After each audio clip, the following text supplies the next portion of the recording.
ng Philippine Air Force at nanghihiling ito ang programang gagabay tungo sa kapayapaan ng bawat mamamayan at pag-unlad ng buong pamayanan. Usapang mga kabayan! Usapang mga kabayan! Isang mapagpalang hapon sa ating lahat. Magandang hapon, Northern Luzon. Welcome muli sa ating programa. Ang usapang mapagpayapaan, usapang mapagpapalagay. Tangalan po ng ating Commanding General, Philippine Air Force, Lieutenant General Stephen P. Barreño, Philippine Air Force, sa ating Commander Batong, Lieutenant General Ferdinand G. Buka, Philippine Air Force, Leading Wing Commander, Tactical Operations Wing, Northern Luzon, Brigadier General Dennis G. Celia, Philippine Air Force, at ang panguna po ng aming Director for CMO, Major Jacqueline O. Jimenez, Philippine Air Force. Ito po ang programa magbabahagi sa inyo ng sisikat at mapagulungang impormasyon na may kinalaman sa pagsulong natin ng kapayapaan at kaunlaran. Bago ang lahat, ibahagi po muna natin ang weather update mula sa 900 Air Force Weather Group.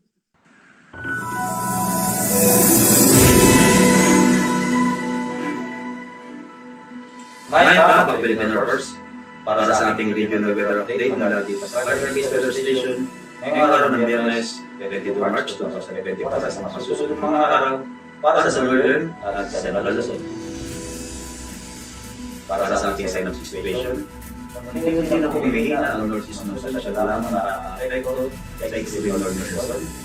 Ang easterlies naman ay mainit na hangin galing dagat Pasipiko siya makaka-epekto sa nagdadaan ng ating bansa. Sa kasalukuyan, wala pa naman tayo monitor ng LEA o ng bagyo sa lumaan labas ng Philippine Area of Responsibility.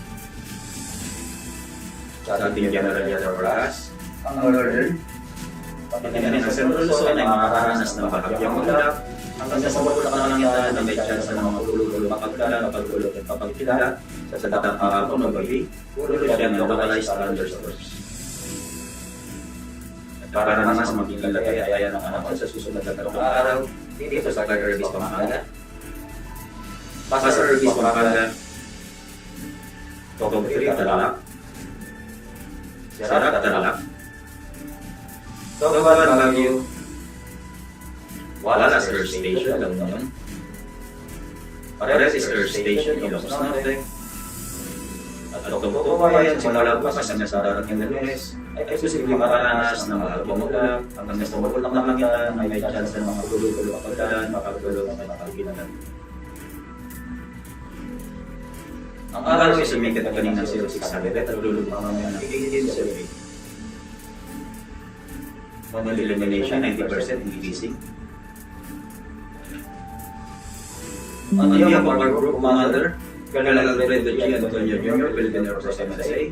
Ako po si Technical Sergeant ng Philippine Air Force, ang weather forecaster ng 9 First Weather Service Baton. Sa Bayo, Makayakap, Kikatang.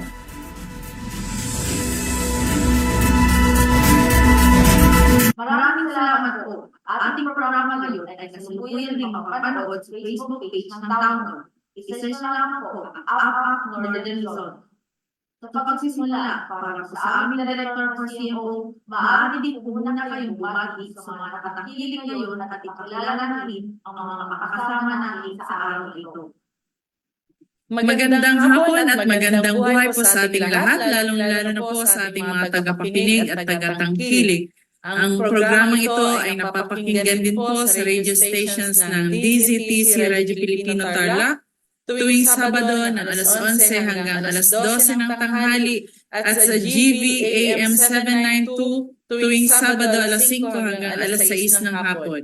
Lumalawak na po ang naabot ng ating Up program, hindi lamang po sa Northern at Central Luzon, kundi napapanood at napapakinggan na rin po sa iba't ibang panig ng mundo. Kasama po natin ngayon sina Director William Beltran, ang Regional Director ng Philippine Information Agency Region 3, at si Sir Emil Carion, ang ating freelance media TV producer, at ang ating resource speaker na si Miss Alexandra Faith Garcia na formal po nating ipapakilala maya-maya lamang. Nais rin po nating batiin sa ating programa ang iba pa nating mga kasama na Philippine Air Force units na nasa area of responsibility ng Northern Luzon Command.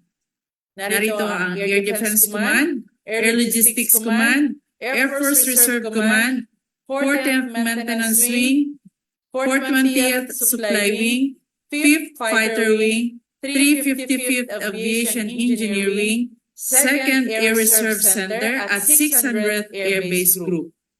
Meron din po tayong mga kasama ng mga reservists, 1st at 2nd Air Force Wing Reserve at mga non-government organizations tulad ng Kaakibat Civicom, State VIP, Christchurch Ortigas, New Clark Cyber Elite Security and Investigation Services Corporation, at Hong Kong International Christian Life Center, at ang Clark Metro Eagles Club.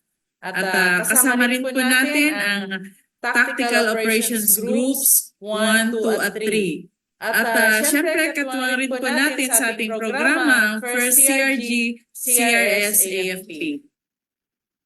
Sa pagkakataong ito, nais ko pong ipakilala ang ating resource speaker. Siya po ay pinanganak sa Olongapo City noong September 5, 1993. Siya ay nagtapos ng kursong Bachelor of Science in Tourism sa Columban College. Siya ay isang accomplished triathlete at ambassador for various brands. Siya ay beauty queen with titles including Miss Casino Filipino Olongapo 2012 Grand Winner, Miss Palarong Columban 2012 Grand Winner, Miss CBA 2012 Grand Winner, Miss Tourism 2012 Grand Winner, Miss Hilka Zambales 2013 Grand Winner, Binibining Pilipinas 2020 to 2021 official candidate and winner ng Miss World Balance 2021. Siya po ay ang nakaroonang Miss Aura Philippines 2021 at yun po ay ginanap sa Antalya, Turkey. At siya po ay isang health and fitness advocate. Siya rin po ay isang businesswoman, entrepreneur, owner po siya ng Sip and Chow Food Express. At siya po ay member ng Century Try Hard Triathlon team, competing in various events tulad ng aquathlon, duathlon, triathlon, at Ironman events nationally and internationally.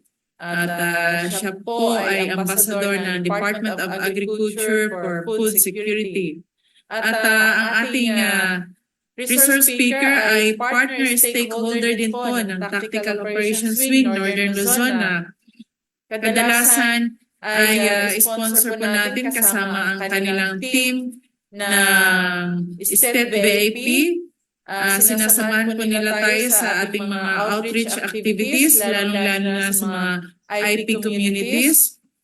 At syempre, ngayon po ay pinagdiriwang natin ang National Women's Month, kaya ang ating resource speaker ay pinili natin. Mga kasama, let's welcome Miss Alexandra Faith Garcia, ang Miss Aura International 2021. Magandang hapon, Miss Faith.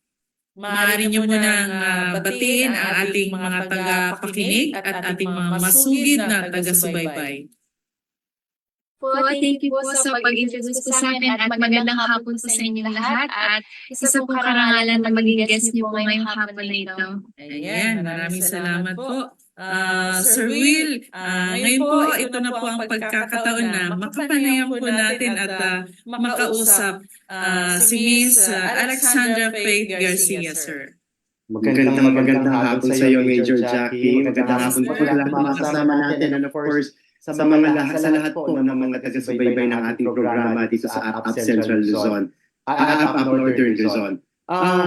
Magandang araw, sabi natin, di ba, Major Jackie, napakaganda pala ng ating bisita ngayon. Pero bago natin sa tuluyang kapanayamin, Major Jackie, kumusta ka? I missed you. Ayos na po, It's been a sir. while, no? It's Matagal-tagal really na nice to hindi be back. kita. It's really nice to be back and get on board again in this program. Sana magtuloy-tuloy na yung ating programa ulit para mas marami pa tayong mga kaalaman, mga impormasyon na mai-share sa ating mga taga-subaybay dito sa ating programa. Jackie, siguro pasensya ka na ha, medyo kasi may ubo ako ngayon, so medyo supportahan mo ako sa pag-interview kay Faith. Faith talaga yung tawag ko sa kanya kasi close kami dalawa. So close kami ni Faith. Yes, sir. Very close kami. So, ayun. Uso yung ubo. So, I just hope na walang inuubo sa inyo. Ako inuubo. Uso ngayon. Actually, the DOH has issued advisory na rin about this, yung pertussis, yung whooping, in other words, it's whooping cough. So, kailangan medyo pag tinamaan tayo, get plenty of rest and take plenty of fluids, para makatulong sa ating palakasin natin yung ating mga katawan, palakasin natin yung ating mga resistensya. And for sure, makaka-relate dito yung ating bisita, being a health and fitness advocate. So, mamaya kapalayan natin yan at tungkol dito. Pero sige, Major Jackie, yun lang, magandang araw sa iyo at magandang araw din po ulit sa ating mga kasama. Napakaswerte natin kasi Major Jackie, in the previous or yung mga past episodes natin, ang mga ginigest talaga natin, mga non-government organizations, NGOs, but right now we have a beauty queen. Yes, sir. We're really interested, and I know na marami siyang mai-inspire, especially young girls out there, na gusto rin maging beauty queen someday. Kasi nag-evolve na rin, sorry mahaba yung introduction ko, Faith, nag-evolve na rin kasi yung konsepto natin ng beauty queen. Dati, ganda-ganda lang talaga yan eh. But right now, it has evolved tremendously and immensely. Yun siguro pwedeng may share sa atin ni Faith ngayong araw para sa ating mga manonood at tagapakinig. Faith, kumusta ka and what keeps you busy nowadays? Yes po, maraming salamat po and hello po sa inyo, Sir William. And okay naman po ako ngayon at ang pinagkakabisihan ko po is nung bumalik na po ulit ako sa pag-join po ng mga sporting events kasi medyo na-busy po ako sa pagpapageant at sa business po. So ngayon po medyo bumabalik-balik na po ulit. So yun po pinagkakabisihan ko po ngayon. That's good to know. At least you won Miss Aura International in 2021. So Faith, that was during pandemic time pa. So maybe it was really hard for you to hurdle that pageant during that time. But para lang sa kabatiran, Faith, ng ating mga taga-subaybay at tagapakinig, tagapanood, what is Miss Aura International all about? What is its purpose and advocacy? Yes po. Ang Miss Aura International po, nag-start po siya ng 2006. So medyo matagal na po siya ng pageant, pero hindi pa po siya ganun kalala dito sa Philippines kasi ako pa lang po yung first ever na na-appoint po as Miss Aura Philippines. So simula po noong 2021, tsaka pa lang po nakalala yung Miss Aura International dito sa Pilipinas. So ito po ay based sa Antalya, Turkey. So every year po, doon po ginagawa yung pageant namin at ang owner po ng pageant ay isang Turkish po, si Sir Adnan Seker. So, mababait po ang mga Turkish at mababait po yung organization. And super supportive po sila. So, mga activities po namin na ginagawa doon sa pageant is more on sporting events. Kasi po ang owner po medyo sporty din po talaga siya. Kung makikita niyo po sa kanyang mga social media accounts, lagi po siya nag-gym, lagi po siya nag-siski. So, madami po sporting events na ginagawa din po niya. So, sobrang nakaka-inspire po. So, yung mga activities po na ginagawa ng girls, every year is umiikot po kami doon sa Antalya, Turkey or kung saan po medyo yung mga nearby na lugar po na pwede pupuntahan at may mga sporting events din po. So every year po nagbabago din po yung ginagawa nila every year. So exciting po for this year kung ano po yung aabangan ng mga supporters po ng pageants para sa Miss Aura International. Yeah. So it's really into sports, no? Yung Miss Aura International is really into sports. But I'm sure other than that, Faith, you would agree with me in saying other than sports, it's also for peace and development and for the general well-being of people all over the world. Faith, So in 2021, you were appointed, kauna-unahang appointed to compete for Miss Aura International representing the Philippines. But I believe you were, parang you were, you've had the experiences already as mentioned in your background earlier in your introduction. Siguro tanong ko, how did you train for Miss Aura International?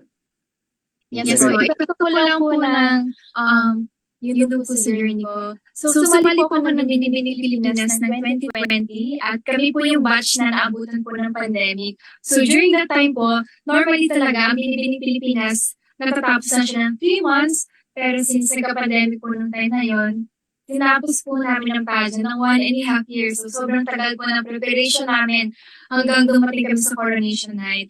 So, natapos po ang coronation night na Binibining ng July, na-appoint po ako ng August, and lumaban po ako ng September. So, medyo maigling time po yung preparation ko. Pero, yung Binibining talaga ako na-practice, and doon po talaga ako na-train na matindi dahil ang tagal po ng pageant journey ko. So, kahit bigla lang po ako na-appoint at kailangan ko na lumipad kagad, parang ready na po ako kasi kakatapos lang ng pageant namin at biglang i-represent ko na po yung Philippines. So, parang twist of fate po talaga na hindi ako nanalo, hindi po ako pinalo sa Binibining Pilipinas, pero nagkaroon po ako ng opportunity na i-represent po ng Philippines doon naman po sa Miss Aura International. Yeah, and you've won an international crown, di ba?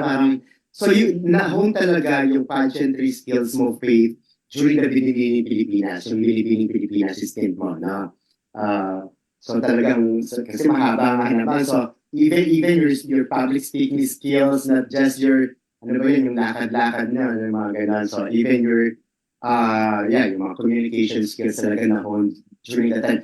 But we're very proud. I think, for me, knowing that na you were appointed as the first Filipina to represent our country sa Miss Aura International, and nakuha mo pa yung corona, that is really something that nakaka-proud as Filipinos. And thank you for that pride na binigay mo sa amin, Faith. Okay, sige, moving on, Faith. Other than Miss Aura International, since natapos na yung ano ba tawag term ba? Apo. Natapos na yung term mo as Miss Aura International. How did you connect? May connection ka pa ba dun sa mga organizers or dun sa competition mismo? For you to advance also your personal advocacy, relative to the advocacy of Miss Aura International. Yes po. Sumali ako ng 2021, tapos po nakapagpasa po ako ng crown ng 2022, and then last year po nakabalik po ulit ako doon sa Miss Aura International po bilang judge naman po. So super supportive po talaga ng organization sa mga ginagawa kong mga activities. Lagi po nilang sinishare, lagi din po nilang pinupost po yung mga activities po na ginagawa namin dito sa Pilipinas po. So, hopefully po, hindi ko pa po sure this year kung makakabalik po ulit ako ng Antalya, Turkey. Pero, super supportive po talaga. Iba po yung family na nagawa namin doon. Kasi yung owner po, yung mga members po talaga ng Miss Aura International, and even the candidates itself po, sobrang babait po talaga lahat. And parang nakaka-inspire po na mamit mo po sila. Mm-hmm. Okay, so at least meron ka pa palang connection doon, ano? I think it's very important that we connect with people na nakasama natin, especially during your journey as the title holder, no, dun sa Miss Aura International pageant na yun. But siguro ano rin din, Faith, no, yung natingnan mo rin ba yung, like, for example, during your term, ano ba tawag yun? Term ba yung tawag yun? Rain po, rain. Ha? Rain po. Yeah, during your reign, sorry. Kasi term, parang politik. Ano? So during your reign, anong mga ginagawa mong mga advocacies during that time? Like, Yes. give us specific examples. I know you're into sports, and the pageantry na Miss Aura International is into sports also. But other than sports, were there any other aspect of life and development na pinush nyo dun sa reign mo? Yes po. Nung nanalo po ako ng Miss Aura International 2021, yun din po yung year na na-appoint po ako ni former Secretary William Dar bilang ambassador po ng Department of Agriculture for Food Security. So isa po kasi yun sa advocacy ko na mai-promote po talaga yung healthy lifestyle, and isa na din po yung pagkain po ng masustansyang pagkain. Sa pagkain po ng masustansyang pagkain, yun po, magtanim ko po sa sarili yung mga bakuran ng mga masustansyang gulay po at mga prutas po. So isa po yun sa mga nagawa ko po nung rain ko. Umikot po ako sa iba't ibang lugar dito po sa Pilipinas para po pumunta po sa mga schools, makausap po yung mga students natin para ma-encourage po sila na magtanim. Syempre po, pag iniisip po kasi natin na magtanim, parang yung mga bata, parang pwede naman bumili na lang, huwag na tayong magtanim. So, nung rain ko po, marami po akong school po na napuntahan, nag-isip po, tinignan ko din po yung mga, para mga gulayan nila sa mga paaralan po nila, ganun po. So, mas marami pong mga kabataan po ang na-encourage na parang, okay, pwede naman pala tayong magtanim ng mga sarili nating mga pagkain sa mga bahay natin. Katulad po ng pangalan kong Faith, ang ibig sabihin po ng food always in the home. So yun po yung promote ko talaga during my rain po. Napakaganda naman yung Faith na i-acronym mo pa, no, for your advocacy on food security. Alam mo, Faith, napakahalagang usapin yan, no, yung food security. Major Jackie, napakahalaga nito, especially now, no. After pandemic, we're still recovering right until the moment from the pandemic. Pero yung food security natin talaga, pinagtutuunan yan ng pansin ng ating gobyerno. Pero hindi kakayanin, Faith. So we're very lucky to have people like you who support advocacies and programs of the government like that. So, but right now, are you still involved in any way with DA as ambassador on food security? Yes po, bali may mga activities pa din po na ma-attend pa din po ako, like mga pag-promote pa din po ng mga programs po nila. So, hindi lang po mas frequent katulad po ng rain ko, pero po as of now po, meron pa din po ako mga activities na involved pa din po ako sa DA po. Yeah, we just really hope, Faith, that you will continue that all throughout your life, no, as your advocacy. Napakaganda kasi nasimulan mo na and you were ambassadress for that particular aspect of governance. So, sana makasama ka namin, no, sa mga advocacies pa namin ng Town Hall and PIA also. Makasama natin about our advocacies on food security as well. Faith, you mentioned, no, yung mga gulayan sa paaralan, backyard vegetable gardening. Tama, no, kasi that was during the pandemic talagang ina-advocate talaga natin yung backyard gardening. For food security, mapakain natin yung sarili natin even without yung mga external sources of food. No? Napakaganda. But in your case, Faith, how do you, paano isinasabuhay yung gano'n? Nagtatanim ka din ba? Yes po, bali nag-start na din po kami ng mini farm, hindi pa po siya talagang farm talaga. Pero po nag-alaga na din po kami ng mga manok din po, ng mga goats din po, mga kambing, tapos mga iba't ibang klaseng plants din po, at mga gulay at prutas. So yun po, medyo talagang naumpisa na po siya at patuloy naman po siya ginagawa hanggang ngayon. Hindi lang po siya talaga na, ang gusto ko po sana after ng rain ko makapag-focus na po talaga sa farm, pero medyo naging busy naman po ulit sa sports. So, pero continuous naman po yung ginagawa namin sa farming pa din po sa bahay po namin. That's good to know. At least sana lumago pa yung farm mo. And when you harvest, invite us, please. Yes. Major Jackie, gusto mo Yes, mamitas? sir. Makamati. Yes, Baka marami si Faith doon. Bibigyan tayo. Siguradong at least healthy pa yun, di ba? That's organic pa. Parang gano'n. Ang dating natin for food security. Faith, at least, no, yung during your journey as ambassadress of DA for food security, you also learned. Yeah, you learned about that na lumalim pa, no? Lumalim pa yung kaalaman mo about food security, the things that needed to be done, parang gano'n, no? To attain food security. At least ngayon na isasabuhay mo yung talagang tinrabaho mo doon at pinromote mo and in-advocate mo. Sana lang ma-invite mo kaming lahat dito kapag harvest time na. Tapos yung mga manok, Major Jackie, di ba? Lola, o silang palukan. Bibisitahin natin si Faith sa kanyang farm. Sa kanyang mini farm. Sana mapalaking pa yung Faith, no? Sana po in the future po. We wish you na mapalaki mo pa talaga ang iyong farm. Okay, kakaiba talaga yung title mo, Faith, no?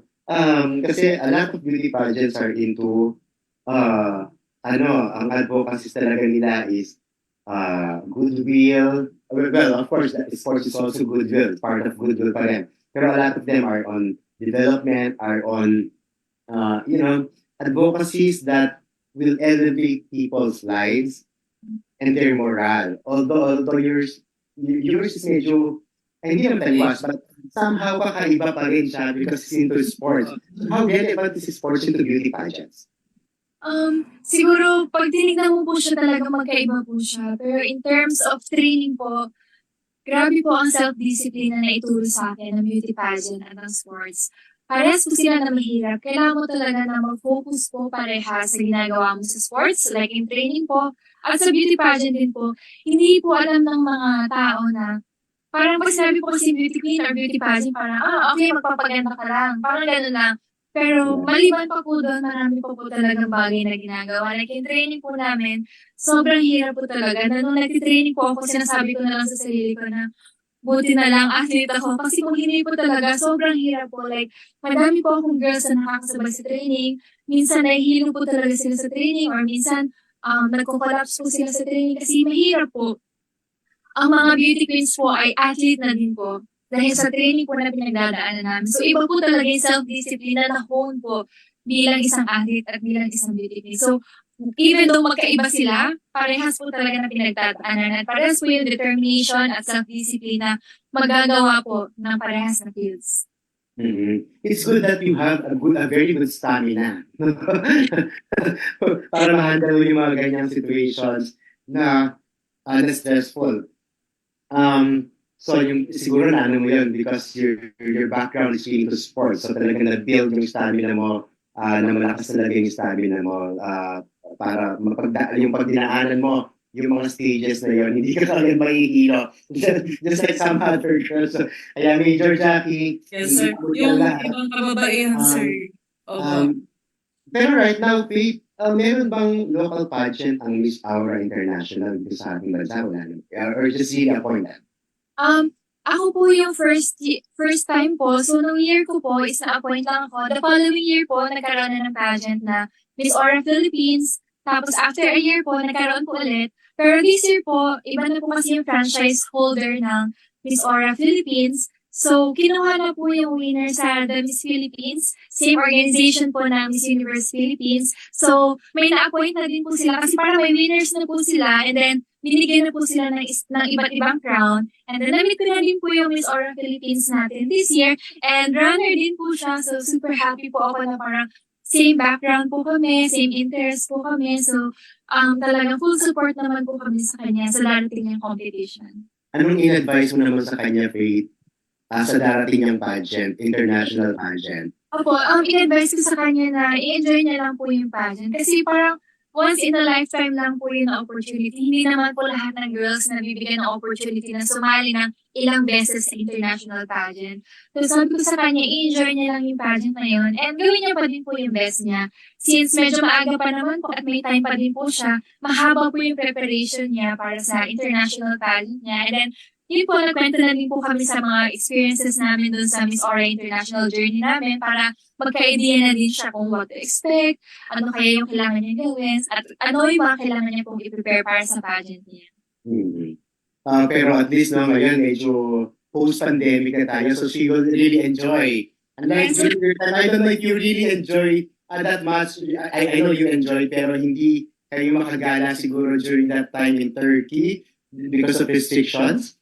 Actually po, nagulat ako kasi nung umalis po ako ng Pilipinas, nakamask po ako at nang pagkadating ko po dun sa Antalya, Turkey, nagulat ako na hindi po sila nagmamask doon. At pagkadating ko, nung na-meet ko yung organization, parang nagbeso-beso pa agad. Kaya parang ako nabigla ako kasi parang dito sa Pilipinas, super okay, lahat naka-face mask. Tapos pagkadating doon sa Turkey, parang okay, parang wala nang COVID dito. So, na-enjoy ko po yung journey ko po doon. Tapos, pagkabalik ko lang po ng Pilipinas, medyo nahirapan lang po ako ulit kasi kailangan po magkaroon ng quarantine po na parang I think 7 days po nung time na yun. So, pagka-uwi ko, kailangan ko pa muna magpahinga ng konti ba? Friends ko po. At least na-enjoy mo naman pala doon. Kasi parang the vaccines there arrived earlier than in our country. So, they were vaccinated first. Kaya medyo kaagad nawala yung mga restrictions nila sa COVID. Pero yung bang Miss Aura International Faith, meron bang age limit yan? Qualified pa ba si Major Jackie? Siguro po sa Namin siya eh. Major Jackie, siguro Miss Universe Philippines Major. Pero yes po, may age requirements po ang Miss Aura International po until 27 years old lang po. Wala yun, sir. Wala. Wala ka na, Major, wala na? Hindi ko na yun, sir. Major, ano na po, Miss Philippines po, wala na age limit. Siguro na lang sumali, Major, abangan ka namin susuportahan all the way. Faith is there siya yung magtitrain sa'yo. Yes. Sir Will, may tanong natin kay Miss Faith, no? Kasi karamihan sa mga kababaihan, hindi inclined sa sports. May mga, syempre, inaalagaan yung figure, yung si Miss Faith ay kahit na laging tumatakbo, nag-exercise yung mga muscles niya, firm pero maayos pa rin yung forma. Tapos yung kanyang skin tone, maganda pa rin po. Miss Faith, ano kaya po? Anong may advice mo, Miss Faith, sa mga ibang kababaihan na hindi masyado inclined sa sports? Yes po. Ang una ko po sinasabi sa mga nakakausap ko po kasi baka sabihin nila na parang, ay, si Faith, gusto niya na ako kaagad mag-run. So, ang ginagawa ko muna po palagi is kinikwento ko po muna sa kanila palagi yung experience ko. Kung ano yung na-experience ko during training, during yung run itself, or during triathlon, yung mga ganyan po. Kasi iba po yung feeling na nakakapag-finish ka ng isang mga sporting event. So, masaya po yung feeling. At syempre, mainit po, pero ang ginagawa ko po normally is nagsasunblock lang po talaga. Kasi kailangan din po natin talaga alagaan yung sarili natin. Even though na, syempre, hindi naman tayo makakaiwan sa araw. So, alagaan po natin yung sarili natin. At ini-encourage ko po sila na talagang mag-start ng healthy lifestyle. Kahit hindi naman po sports ka agad, kahit po yung simple walking lang po. Kasi sobrang importante po sa akin nun. Kasi ang daddy ko po kasi ay nagkaroon na po ng twice na po siya na mild stroke. So, para po sa akin sobrang importante po na pangalagaan natin yung sarili natin. So, yung mga simple exercises lang po, yung pagkain ng mga masusustansyang pagkain, sobrang laking tulong na po talaga nun para sa atin. Para sa sarili natin. Kasi para po sa akin, yung pagiging healthy po, yun po talaga yung gift na pwede natin ibigay sa sarili natin at syempre sa family po natin. How's your dad now, Faith? He's okay naman po, pero right now po, hindi na po siya, example po, magpupunta kami ng mall, minsan po naka-wheelchair na po siya, pero pag nasa bahay po, minsan nakakalakad-lakad naman po siya, if mga maiikli, mga lakaran lang po, pero paglalabas po ng bahay, nag-wheelchair na po siya. Kasi Major Jackie, talagang yung stroke is really one of the sakit na nagkakaroon yung maraming Pilipino due to high blood, mga ganun. Even in our family, that's history to us. My grandparents had strokes. Also, my dad had stroke. My mom, although diabetic naman siya. But it's really something that Faith was right, no, when she said, kailangan alagaan natin, even yung walking lang. But Faith, how would you encourage people like me who do not, I'm not a sports person. How would you encourage people like us na to go into sports? Yes po. Kasi kasi kilala nila ako as a triathlete or as a runner. So parang pag iniisip pa lang nila na magta-triathlon ako or ay tatakbo ako, parang napapagod na sila, iniisip pa lang nila.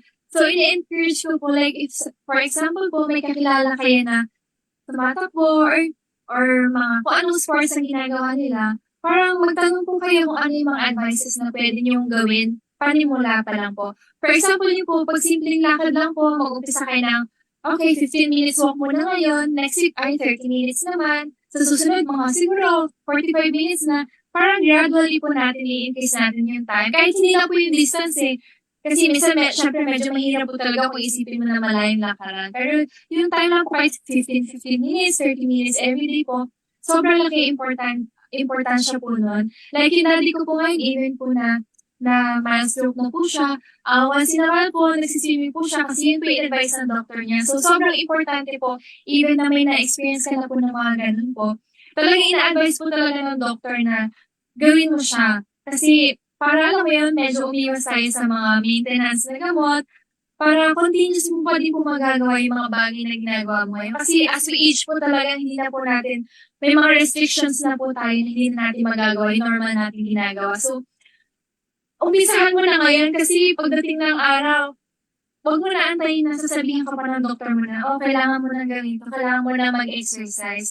So, medyo mahirap siya na isipin ka agad na parang, okay, medyo malayo to or medyo matagal na lakaran to. Pero isipin mo na lang na para po sa health mo yun and para sa sarili mo po yun. Tama. Ang ano pa naman, Pete, no? Ang mahal pa naman ng maintenance medicines Yes, ngayon. Totoo po, sir. Ngayon, so kailangan, even yung walking, I agree with you. Pete, walking, simpleng bagay lang na exercise yan. Major, no? Yung parang pag mag-walk, may tama yun start small. No?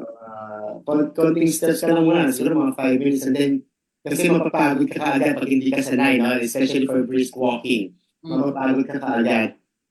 So siguro yung kaya mo lang muna for 1 week and then i-increase mo lang siya little by little after that. So hanggang makasanayan mo na, maging habit mo na siya talaga. So especially at sa workplace, di ba? Faith, sa workplace, lahat nakaupo, no? Especially, nakaupo most of the time, nasa harapan lang ng computer or laptop. So nakakalimutan tumayo tayo. So we really need to move around. Move around the workplace kung kayo po ay nagtatrabaho para magkaroon din naman ng body movement, no? Magkaroon tayo ng body movement. Para exercise na rin naman yun. So, hindi huwag tayo puro nakaupo ng 8 to 5 p.m. Sir, nakakatuwa lang. Kasi nung una, hindi ako makapaniwala na tulad ng Miss Faith ay nakakatakbo ng malayuan. Sabi ko, uy, 21K, kayang-kaya ni Miss Faith. Kasi yun yung nakikita ko sa kanyang Facebook page. Sabi ko, 21 kilometers, kaya niyang takbuhin. Minsan, nagkataon na tumakbo rin ako dito sa may event yung Clark City Marathon. Nakita ko si Miss Faith, uy, totoo nga, sabi ko nga. Tapos, pa siya, panalo pa siya doon. Ay, galing, sabi ko, hindi lang pala, talagang totoong, totoong tumatakbo. Kasi baka akala ng iba, sir, sinasamahan lang siya, may mga support. Pero personal na nakita ko siya na siya talaga yun. Tapos ayun, nagkakwentuhan din kami during that event. Ayun, pareho kami. Magkaiba lang kami ng category na sinalihan. Sa yung 1 kilometer. 100 10 kilometers na yung akin. Kanya 21 talaga. Opo. Kung ako yung pasasalihin doon, baka doon na ako sa 100 meters. Kaya mo yun, sir. Even fun run. I think we should encourage people to participate in fun runs, di ba? Magandang din yan. Nagagawa natin para sa ating katawan. Pero ako, Faith, sorry, patawarin mo ako pero tinatakasan ko yung mga fun runs. Fun implications sa akin. Pero I walk. Yes. So I think I need to start siguro somewhere. No? Kailangan start. Sama ka na sa amin sa susunod po. Invite mo naman kami para makatakbo kami. Pero dun lang muna kami sa 200 siguro. Pwede na ako sa 200. Ayun. Padahan nga, sir. Tama, sama tayo sa kanya, Major, ha? Pero even your childhood ba, you were into sports na? Or you just developed it during your adulthood? Ako po, nag-start po ako as a swimmer talaga. Nag-start po ako ng high school. Pinaswimming lesson po ako ng daddy ko. Bali, 4 po kami magkakapatid. 4 po kami pinaswimming lesson niya. And then, yun po, pinagpatuloy-tuloy po namin yun. Pero nung college po, ang nagpatuloy na lang po nun is ako po and yung bunso. So, dun po, after po nung pag-compete ko, bali, nag-start po ako high school. Pero ang triathlon po, na-start ko po siya 2014 na po. nung nag-register po ako, parang yun po ang pinaka-first step sa lahat. Mag-register ka muna. Kasi parang may nilook forward ka po. So after ko po mag-register, since swimmer po ako, never pa po ako nakapag-bike at nakapag-run. So dun pa lang po ako nag-start mag-training sa biking and running po. So meron po ako 1 month na nakapag-train, and after ko po ma-finish po yung first ever na triathlon race ko, parang sabi ko sa sarili ko parang, ay, gusto ko to. And then for this year po, pang 10th year ko na po na sumasali ng triathlon. So sobrang po ako na nagkaroon po ako ng opportunity na ma-experience po yung sport. Kasi kung makikinig ka lang sa kwento, hindi mo po siya ma-experience itself. Hindi mo po masasabi na kaya mo or hindi mo kaya. Kailangan mo po munang itry. Bago mo sabihin na, hindi ko talaga kaya or hindi talaga yan para sa akin. Tama. Kaya mo, ikaw lang marunong mag-bike. Marunong din kami mag-bike. Major dati. Kaya na, sir, po. Pero hindi kami mga bikes. Kaya lang yung sa akin nakatenga. Hindi Kailangan- ko masyado. Siguro I should bring back. When I was starting, when I started working, medyo nabawasan. But when I was in high school or college, usually na yung pasyal-pasyal sa city bike, wala pa naman masyadong mga motor noon na hulugan. Di ba? So, it's really bike na ang ginagamit natin sa pagpasyal kung malapit lang naman. So, siguro we should bring that back. No? Major Jack, may bike ka ba? Meron, sir. Pwede natin mahingi yung mga pinaglumaan na bike. Hindi Okay. Major, may tanong ka pa ba? Baka may mga Yes, katanong po yung Opo. Sir Will, bago po tayo magpatuloy sa ating talakayan, dumako muna tayo ngayon sa ulat ng mga naging kaganapan dito sa Northern Luzon area.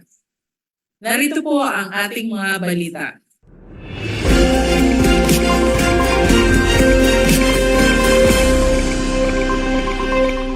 Kilala ang hukbong himpapawid ng Pilipinas sa larangan ng liparan sa Samahan ng Sandatahang Lakas ng Pilipinas. Ngunit ang hindi alam ng karamihan, ang hukbong himpapawid ay kilala din sa pagtulong sa ating mga kababayan tulad ng pagsasagawa ng military operations. Noong ika-14 ng Pebrero taong kasalukuyan ay pinagdiwang ng Tactical Operations Wing Northern Luzon ang ika-23 anibersaryo na dinaluhan ng Commanding General Philippine Air Force na si Lieutenant General Stephen P. Pareño, Philippine Air Force bilang panauhing pandangal. Isa sa pinakatampok ng selebrasyon ay ang paggawad ng parangal sa mga outstanding units, personnel at stakeholders dahil sa napakahalagang ginampanan upang maging matagumpay ang pagsasagawa ng misyon ng Town Hall. Bilang pasasalamat sa bagong yugto ng Town Hall, nagdaos ito ng iba't ibang pre-anniversary activities na nagsimula pa noong Setyembre 2023. Noong nakaraang buwan, nagsagawa ng interfaith prayer sa Our Lady of Remedies Chapel 1 ng Air Force City Clark Air Base na dinaluhan ito ng iba't ibang relihiyon. Lahat ay nagkaisa sa panalangin na magkaroon ng panibagong kalakasan at kaligtasan upang mapagtagumpayan ang lahat ng misyon ng frontliners sa kasalukuyan at sa hinaharap.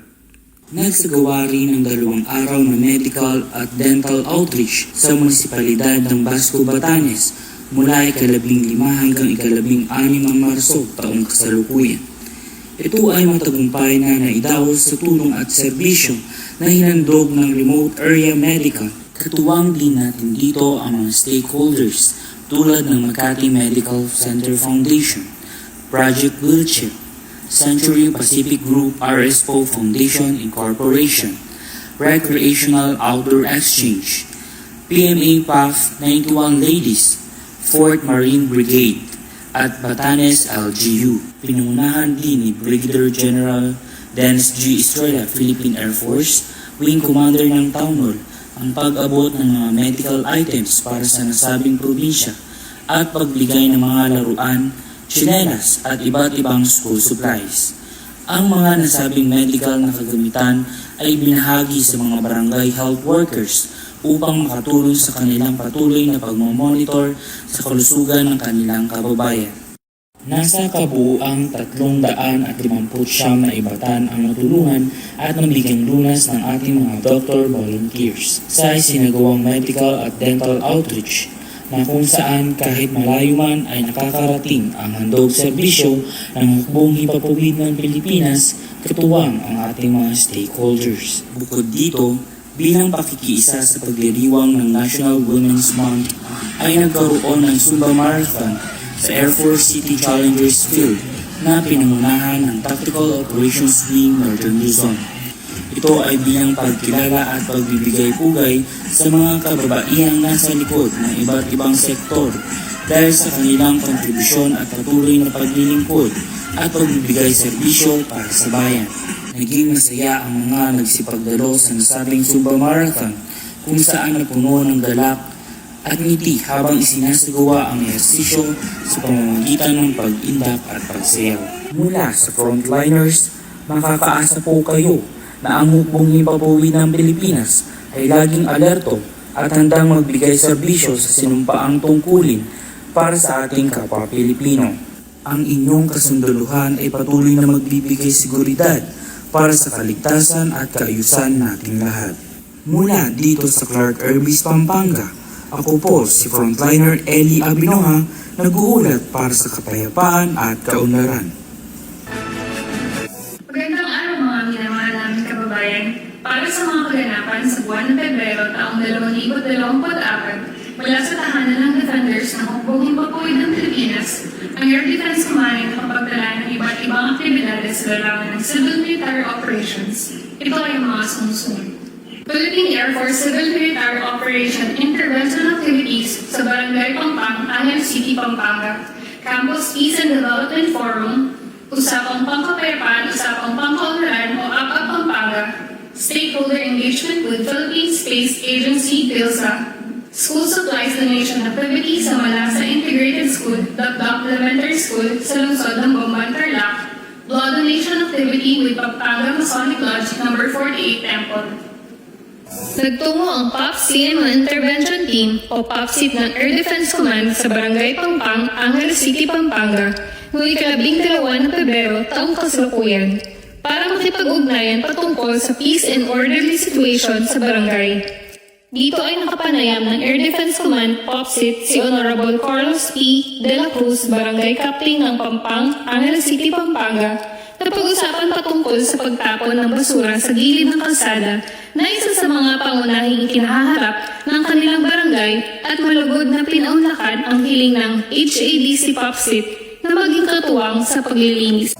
Kabilang dako, isa na namang matagumpay na Campus Peace and Development Forum o CPDF ang naisagawa ng command sa Malasa Integrated School mula sa lungsod ng Bomban, Tarlac para sa buwan ng Pebrero ng taong kasalukuyan.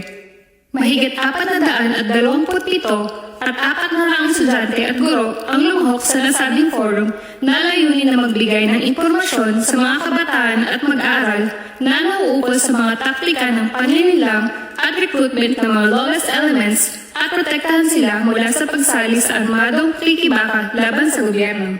Ang Air Defense Command ay nagsagawa rin ng Usapang Pangkapayapaan, Usapang Pangkaunlaran o APA Pampanga para sa buwan ng Pebrero ng taong kasalukuyan. Ang nasabing aktibidad ay pinangunahan ni Second Lieutenant Joseph Andre B. Bulalin, Philippine Air Force Public Affairs Officer. Ang naturang programa ay nakapokus sa panayam kay Mr. Ronel T. Gulimlim, Han Foundation Manager. Binahagi rito ang kanilang accomplishments at programa para sa taong kasalukuyan.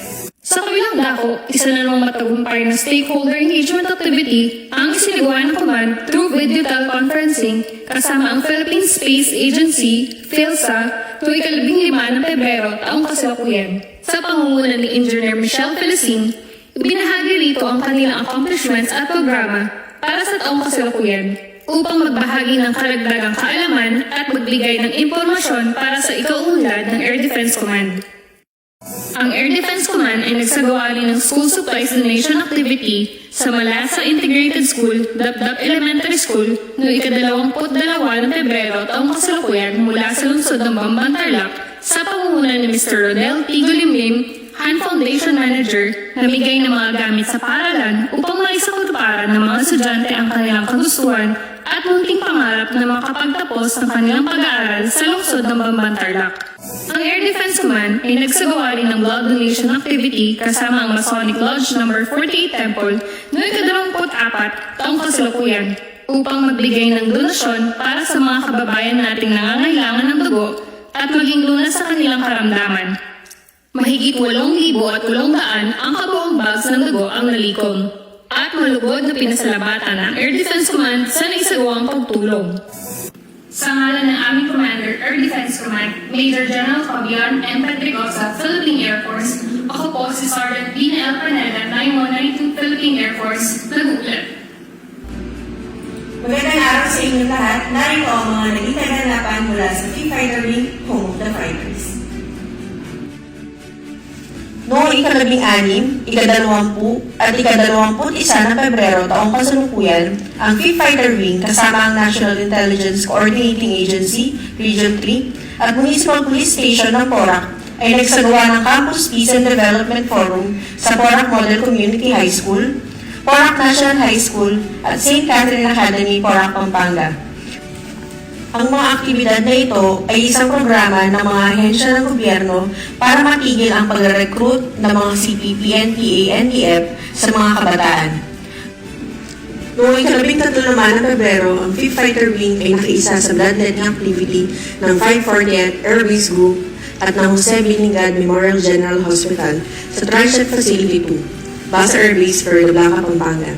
Noong ika-19 naman ng Pebrero, ang 5th Fighter Wing ay dumalo sa committee hearing meeting ng Munisipalidad ng Florida Blanca sa pangunguna ni Honorable Michael L. Galang, Vice Mayor ng Florida Blanca.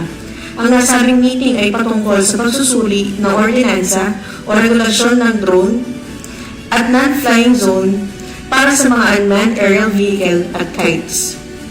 Samantala, ang 5th Fighter Wing, katuwang ang 355th Aviation Engineering Wing at ang Aguanta Outreach Project ay nagsagawa ng water reservoir sa komunidad ng mga katutubong Aita sa Barangay Inararo, Porac, Pampanga. Ang nasabing proyekto ay inumpisahan noong buwan ng Nobyembre noong nakaraang taon. Hanggang dito na lamang, ako po si AW1C Maylin Siponyo, Philippine Air Force, mula sa 5th Fighter Wing, Home of the Fighters. Magandang araw! Narito ang mga nababagang balita mula sa 2nd Air Reserve Center, Air Force Reserve Command.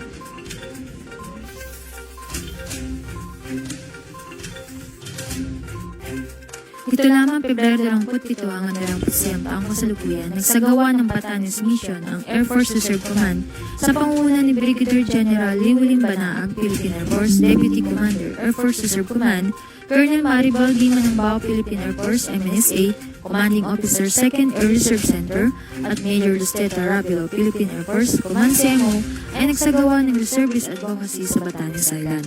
Pinangunahan ng Air Force Reserve Command ang advocacy kay Governor Marilu H. Caico ng Basco, Batanes, at Honorable Clemente Sila Dresa Jr., Municipal Vice Mayor ng Sabtang, Batanes.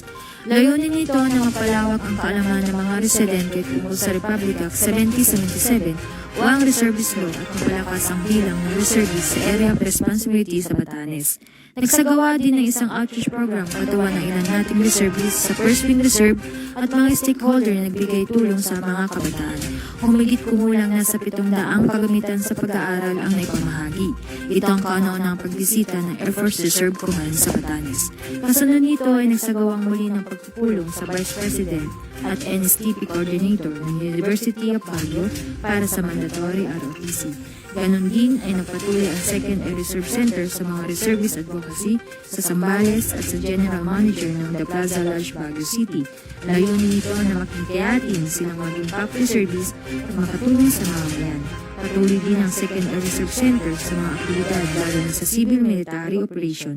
Kamakailan lang din ay nagkaroon ng outreach program sa Jose Binigad Memorial Hospital para sa mga pasyente, lalo na sa mga bagong panganak at sa mga bata. Mahigit kumulang nasa 500 ang nabigyan ng tulong. Ganon din sa Barangay Haduan, Mabalacat City, Pampanga, nagsagawang muli ng outreach program kasama ang 23rd Air Force Group Reserve sa mga indigenous people at nito lamang katuwang ng 21st AFGR at 23rd AFGR ang Wallace Station na nagsagawa ng medical mission ng 3 araw at sa mahigit kumulang nasa 1,000 ang tulungan. Ang ganitong programa at layunin ay patuloy na gagawin ng 2nd Air Reserve Center katuwang ang PACT Service. Mabuhay ang laang kawal ng Pilipinas. Ako po si Airwoman 2nd Class Everlyn T. Parado, Philippine Air Force, nag-uulat. Yan po ang ating mga balita mula sa mga kasundaluhan ng Northern Luzon at sila po ay nakakasama natin upang maipagpatuloy na may sagawa ang mga programa ng iba't ibang ahensya ng ating pamahalaan. Para sa mga karagdagang mahahalagang balita mula sa Hilaga at Gitnang Luzon, manood, mag-like at subscribe lamang po tayo sa YouTube channel na Amyanan Media Channel. Ayan, sa pagpapatuloy po ng ating programa, kung may mga katanungan din po yung ating mga kasamahan dito sa ating Zoom, maaari pong mag-raise ng inyong mga kamay virtually or mag-message sa ating chat box para po ma-entertain ang inyong mga comments or questions. Ayan po. Sir Will, yun nga po, sineselebrate din po pala natin yung Women's Month, sir. Women's Month. Opo, kaya natin pinili si Miss Faith dahil maraming nag-iidolo sa kanya. Maganda na, sports-minded pa, ang dami-dami niya pang mga talagang well-rounded, no?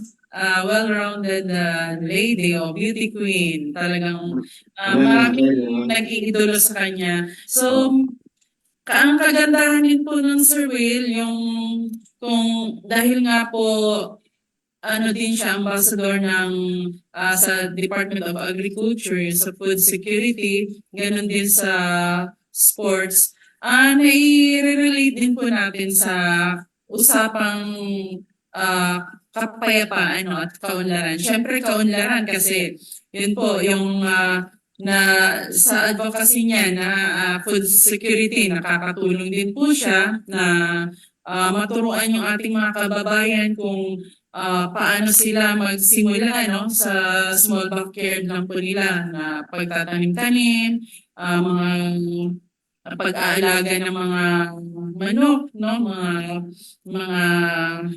hayop. Ayun po. So, ganun po, malaking bagay po yun, no? Ganun din yung pagiging sports, incline niya sa sports. Kung halimbawa, ang ating mga kababayan ay abala sa mga ganung bagay, siguro po, karamihan sa ating mga kababayan, hindi na makakapag-isip na gumawa ng mga hindi magagandang bagay, Sir Will. Yun po. At yun, Miss Faith, may mga challenges din ba kayong nararanasan sa kasalukuyan bilang isang beauty queen, sports achiever, no? Model at ambassador ng Department of Agriculture? Siguro po ang challenge na na-experience ko po until now, time management po. Medyo mahirap po talaga kasi ang time management, especially po na nagko-compete po ako sa sports. Kasi if you're training po para sa sports, kailangan mo po talaga na consistent ka po sa ginagawa mo palagi. And kung wala ka pong time, medyo mahirap po siya. So, if you're determined po sa ginagawa mo, at syempre may goal ka po talaga na gusto mo achieve, hahanapan mo po siya ng paraan. So, yun po. Even though na nahihirapan po ako sa time management, hinahanapan po talaga ng paraan para makapag-training at magawa ko din po yung ibang mga bagay na ginagawa ko, like sa business po, and then yung mga other activities po na kailangan ko din pong gawin. Businesswoman din pala siya, Major. Opo. Mapapasana all ka na lang pala. Kaya nga po. Mapapasana all ka na lang talaga, di ba? Anong business mo, Faith? Ang business ko po is food and drinks business po. Bali, meron po akong store po sa Sampaloc and dalawa po dun sa Olonga po. Kailan mo na-start yung business mo na ito? Nag-start po ito noong 2019. So, nung in-start ko po ito, yun po yung time na nag-stop po ako sa triathlon kasi since ito po yung parang sariling business po, pati yung name po and yung mga menu, ako po talaga lahat yung nag-isip. So, medyo na-busy po talaga nung time na yun. So, nagpahinga po ako ng 4 na taon para mag-focus po sa business and para mag-focus din po sa pageant. So, after ko po magpasa ng crown sa next queen po, yung Miss Aura Philippines 2022, parang kinabukasan po, the following day, sumali na kaagad ako ng 20K. Sabi ko, ay, kailangan ko na ulit bumalik kasi parang may time na ulit ako para magawa ko na ulit yung mga gusto ko pong gawin. Napaka-busy naman ng ating bisita. Major, no? Malapit naman yung Olongapo eh. May branches pala dun eh. Pwede tayo bumisita. Makipag-merienda daw, sama natin silang lahat. Yung mga kasama natin dito. Ayun, at least yung ano, no, other than sports, other than beauty pageants, you're also into business, Faith. So, malaking bagay siguro. Malaki din yung naaambag mo, no? sa ating bansa, towards national development, because you pay taxes for sure, no, out of your business. So, ayun, pasyalan natin, Major, na one time sa Olongapo. Madalas ka ba mag-stay sa Olongapo, Faith, or you're in Manila? Manila. Ayun po, Manila-based na po ako, pero most of the time, pag may free time po, at kasi ako din po ang namimili ng stocks ko at nag-deliver din po. So, umuwi po talaga ako ng Olongapo para po mag-deliver po ng stocks na. Pag naman ang batang to, Major. Sipag, sir. Pero that's good. Major, di ba? That's good. As young as you are, kailangan nagagawa mo na yung mga gusto mo.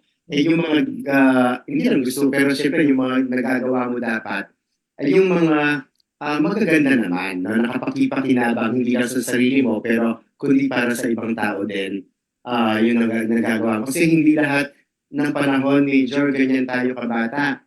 Ganyan kalakas yung katawan natin, hihina tayo, and there will come a time magsisisi tayo, bakit hindi ginawa to noon, hindi yung ginawa to noon, parang mga ganun. So, ayun, at least Faith, you have a lot on your plate, no? So, marami na siya na-accomplish, and we just wish you, Faith, na marami ka pang ma-accomplish, and share your journeys, no? Yung mga future journeys mo pa with us dito sa ating programa. Major, meron ka pang katanungan? Yes, sir. Bali, medyo nagahol tayo sa oras, sir, no? So, siguro may invite natin ulit si Miss Faith sa susunod na mga pagkakataon.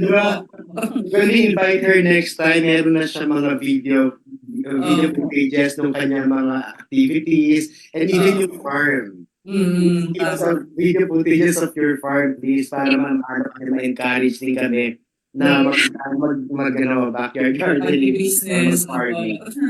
Sige po. Sige. Ayan, sir. Sige po, maraming salamat po, Miss Faith. May request pala dito sa aming ating guest na kung pwede daw mag-wave ng pang beauty queen ang ating speaker. Talaga naman. Pwes na mag-wave ng pang beauty queen ang ating resource speaker. Talaga ganun. Ayan. Sige po. Yun. Kayahin mo nga, Major. Tignan natin kung pwede ka na sa Miss Hour natin. Ikaw din daw po, Major. Wave din daw. Sige po, Miss Faith, sabay tayo. Sige. Ayun. Okay po. Qualified ka na, Major. Pwede. Ayun po. Sa dreams na lang yata, sir. Student dreams.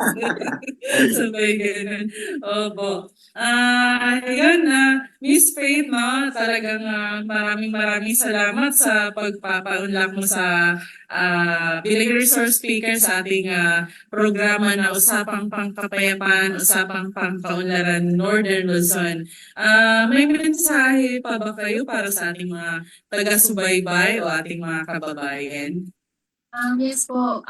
Maraming salamat po sa inyong lahat ulit. At syempre, bago po makalimutan, gusto ko lang po kayo batiin na Happy Women's Month po. So, ito po isang privilege po talaga na makasama ko po kayo ngayong araw na ito.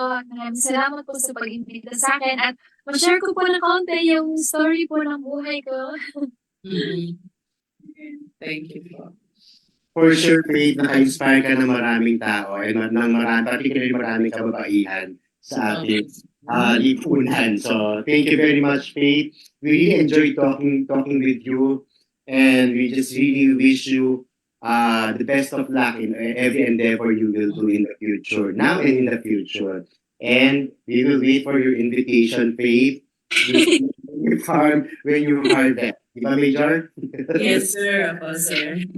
Sige po. Yan, maraming salamat, Miss Faith. At talagang yung sa pagiging mabuting halimbawa mo, nagkakaroon ng guide yung ating mga kabataan, no? Tapos nagkakaroon din ng inspirasyon ang ating mga kababayan, lalo na ang mga kababaihan, sapagkat